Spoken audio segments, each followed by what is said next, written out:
Welcome everyone to this session on carbon market risks. I'm Rob Macquarie. I'm a member of the policy team at Grantham Research Institute at the London School of Economics, where I'm a policy analyst and research advisor to Lord Nicholas Stern.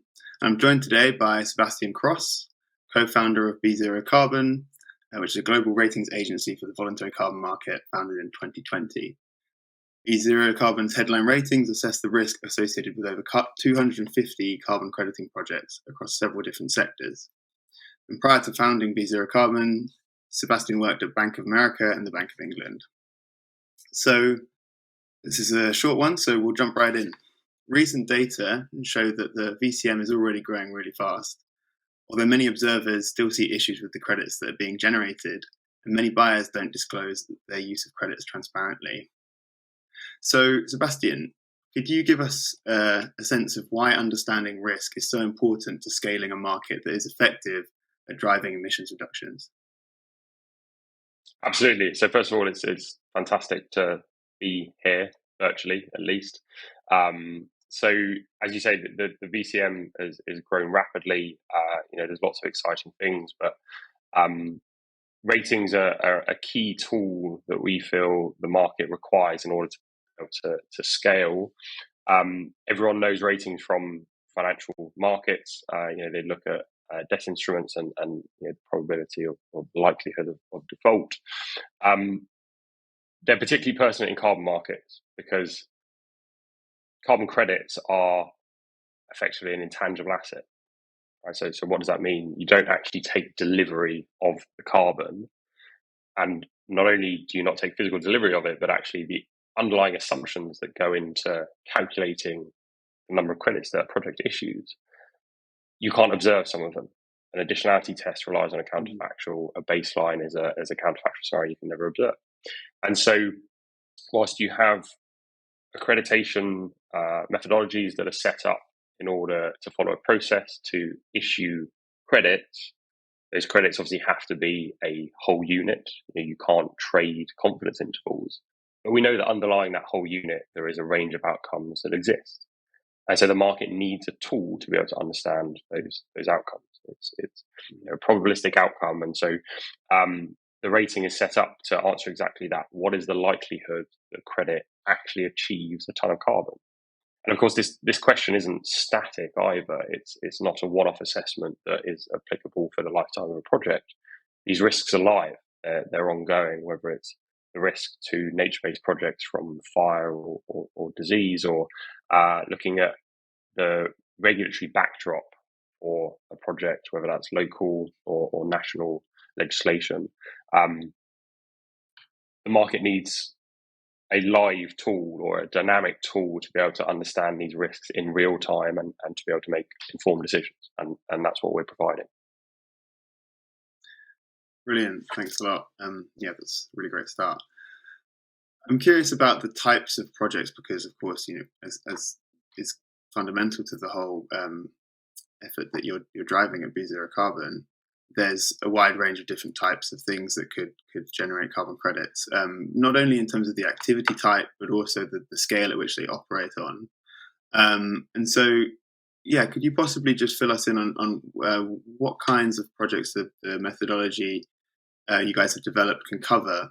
Particularly because we're seeing in forestry, especially, for example, we're seeing the growing interest in credits issued at the jurisdictional level, so maybe sovereign or subnational, as opposed to just the sort of smaller project boundaries. Does the BeZero Carbon methodology tackle those projects as well? Yeah, so the framework that we've built looks at project-based carbon, and before we even rate a project, we break down issuance into a data template that allows us to understand the core components that feed into how issuance is calculated. Because that's essentially what we're interrogating, right? We're interrogating the assumptions that go into it. And so that framework that we've built can take any project from any sector and break it down into those same core elements, like an accounting exercise. So that is built around project-based carbon. And this is particularly pertinent, as you say, to nature-based credits, where project carbon means you're looking at a specific area in a given region in a given country, and how that particular area, how it interacts with the surrounding areas, and how that plays into the risk factors. When you then move on to look at a jurisdictional level, or even more broadly at a country level, the calculation changes slightly. So if you think about one of the key risk factors, we look at leakage. If you're looking at a project area, you're assessing leakage both in terms of looking at whether you've pushed an activity and emitting activity into the surrounding area. And then we also look at market-based effects as well. So for energy projects or other projects where it may impact the local price of a given commodity or good, do you see leakage from that perspective? Once you move to looking at a country level, leakage becomes a different concept. Additionality as well becomes a slightly different concept as well if you have governments involved in issuance. So at the moment, we're very much focused on project-based carbon and how you look at the accounting there and how you interrogate that. And we can take into account baselines that are set at jurisdictional level and deforestation rates that are calculated at a country level. But moving beyond a project-based approach, we are kind of heavy in the R&D stage of thinking about how that calculation changes and how you assess those risks once you move up to that scale. But we're very excited about the progression of a market in this direction. Article 6, having been agreed, is fantastic. There's still details that need to be ironed out, but it's certainly an exciting area for the market to grow into. Absolutely agreed. Thanks a lot. And great to hear that you are tackling market channel leakage as well. That's a difficult one to sort of get to grips with, but it's certainly essential. And so you mentioned Article 6. That's a great way to sort of move on to situating this into ongoing efforts for a general governance framework for the carbon market. I'd also like to talk about particularly the Integrity Council for Voluntary Carbon Markets and their draft core carbon principles, which are set to define a benchmark for what counts as a high integrity carbon credit. And also on the other side of the supply-demand equation, we've got the Voluntary Carbon Market Integrity Initiative setting out guidance for what the responsible use of carbon credits to make net zero claims ought to look like by corporations and other non-state actors. So could you speak a little bit to how credit ratings will relate to this emergent set of frameworks, please? Yeah, so for both, as you say, the ICVCM work looking at the core carbon principles and the VCMI, they focus on two different sides of the equations, but ratings are very relevant to both of these kind of sets of work or frameworks. So looking at the core carbon principles, there's some fantastic work going on there to effectively raise the minimum bar that is required to be accepted into the market, essentially. You obviously have a number of different accreditors, a number of different methodologies, and there's a huge variation in how they all apply their different methodologies, and that leads to the problem of a lack of standardization in the market. So the CCPs are trying to overcome that. It's particularly interesting for us in areas like disclosure, where we do our own disclosure tests. As I just said, we build a data template for every project that we rate to understand the core components that go into calculating issuance. So in order to be able to rate a project, we need to be able to build that data template.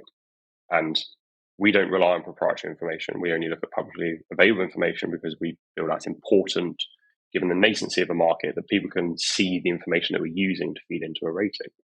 So we do an initial qualifying criteria test to see if there is sufficient information to build that data template. Now, we've rated just over 250 projects to date. We have, I think, between 70 or 80 projects that have failed to meet our qualifying criteria. So about 1 in 5, or just over 1 in 5, so not an insignificant amount. The CCPs are looking at very similar disclosure standards.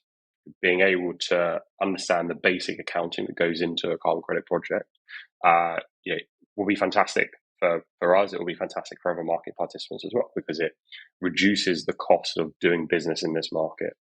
So that's an area that's kind of very exciting for us, and we're in full agreement with interrogating some of the tests and assumptions that go into different calculations. Again, trying to kind of set a minimum bar that is acceptable for being part of the market.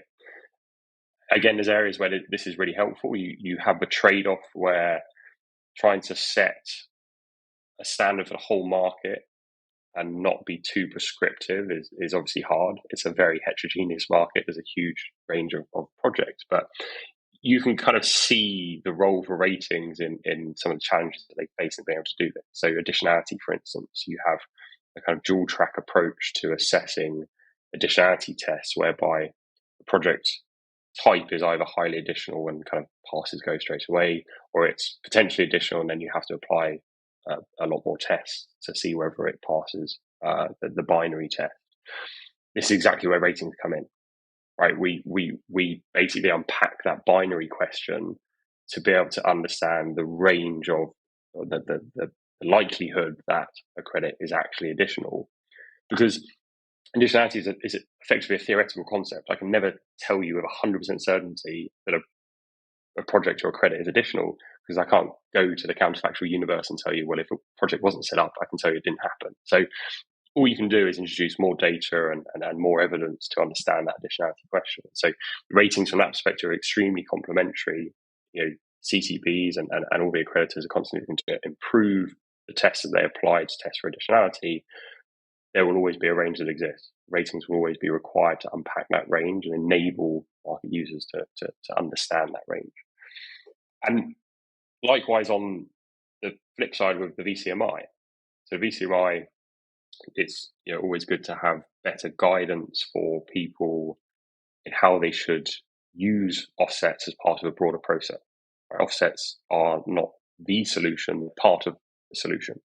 And so having better guidance is useful, but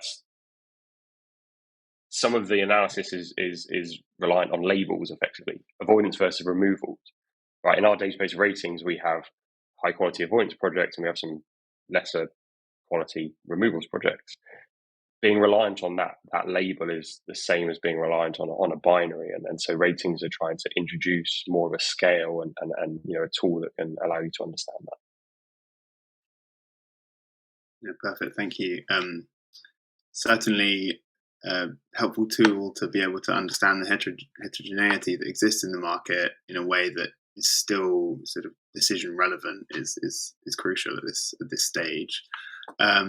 And I'd hope that the reports that Zero Carbon's evaluation of carbon credits sort of then produce will help market players to build capacity in terms of understanding these concepts and sort of going beyond the sort of base level understanding that I think many are new to in this space, but that those two governance processes we've just discussed have kind of really kicked off, and providing these market services will help accelerate that. And now you mentioned sort of the going beyond the minimum bar, and as well as different sort of spectra along which credits can vary, or types, including avoidance and removals. But taking a step back, it's also good to sort of recognise that the interdependence of the systemic challenges we face, of which bringing down carbon emissions is just one.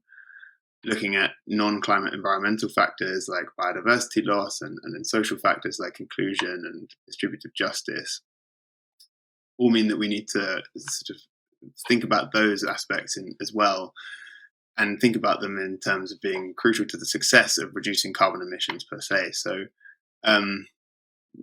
furthermore, to secure the wider social legitimacy of the carbon market, we arguably need it to deliver a broad range of benefits for sustainable development. So I'm curious to hear a little bit about if there's a role for any of those other dimensions of carbon credits and other sort of aspects of carbon credit quality going beyond the pure carbon savings. in your rating system, or do you think that we need a sort of additional layer of data provision to highlight those? The answer is effectively yes and no. So yes, we consider these factors in the rating, but the rating is purely carbon based. This is very important because we're trying to enable people to approach this like a carbon accounting exercise. Right? You have carbon liabilities; these are carbon assets. We need to understand the likelihood that carbon asset is actually achieving what it says it does. And so factors like biodiversity matter in as much as if you have monoculture forests, then they face greater risks of disease. If you have a lack of local stakeholder buy-in, then you face permanence or leakage risks to a project because the local community are less likely to actually adhere to what the project activity is trying to do. So these factors feed in indirectly to the carbon.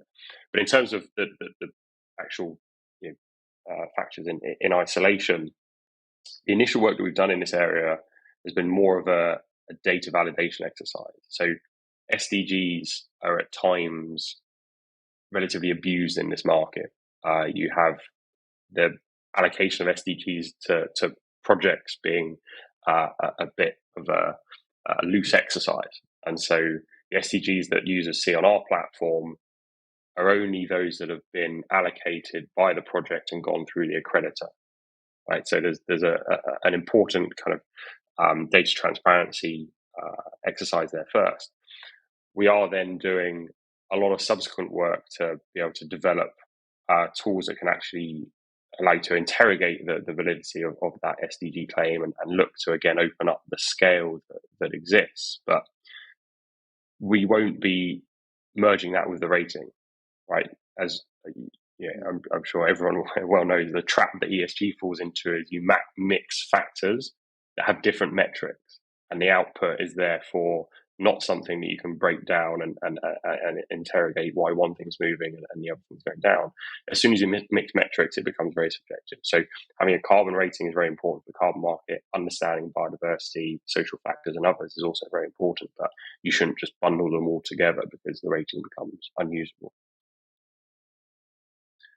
Thanks so much. It's great to understand in more detail. So we've only got a couple minutes left in our session time. So on that note of kind of bundling things and integration of different aspects, could you just tell us sort of really quickly what design features beyond ratings you imagine are crucial for the voluntary carbon market to be able to keep growing and indeed to empower buyers to use these ratings, and how can Be Zero Carbon fit into that space? I'm thinking about marketplaces for liquidity and financial innovation, but also sort of meta registries that are currently under development. So yeah, could you tell us a little bit about those in just a minute? Yeah, so marketplaces are crucial. We make our headline rating available for free on our website, and you can come and see all of the 250 projects that we've rated. But we are partnered with a number of marketplaces that deliver our headline rating to their customers. Right, we feel that is a really important tool for people to have access to be able to inform decisions, and then they can come to us to dig down into the analysis that underlies that. So we're very excited about the growth of marketplaces in this space. I think you can kind of take a step either side of ratings. Going back to the underlying data availability, we know is a struggle in this market, and so the data that we're capturing to be able to rate projects, we're constantly looking to make more of it available to our users and also make more of it freely available, because we feel it's a real hurdle to the market being able to scale. So there's lots of work to be done on the underlying data. But then taking a step on from ratings, the tools to actually be able to implement the rating in practice. Traded contracts we're starting to see emerge on some of the exchanges, but they're quite broad at the moment in their definition. Being able to actually trade and implement the rating is something that we're looking at. Benchmarks and indices, very important. Again, you start to see some emerge. We're getting a lot of requests for ratings-based benchmarks and indices, and portfolio tools. right? A lot of people, whether they're buyers or sellers or intermediaries, are not just trading isolated projects, but they're trading or buying a bundle of projects. So, want to understand not only the individual risks a project faces, but how those risks interact across different projects. And so that's the next stage of some of the analytics that we're introducing on the platform, is understanding a portfolio of offsets and risks that they face in aggregate. Perfect, thank you. Well, that's a great place to wrap up. It sounds like you've already come a long way, but there's a lot of work still ahead. So thank you today for sharing your insights with us, Sebastian. And yeah, it's been great to discuss this really important piece of the puzzle for unlocking greater integrity and a contribution at scale for carbon markets. So thank you very much. It's a pleasure. Thank you. Thank you for having me.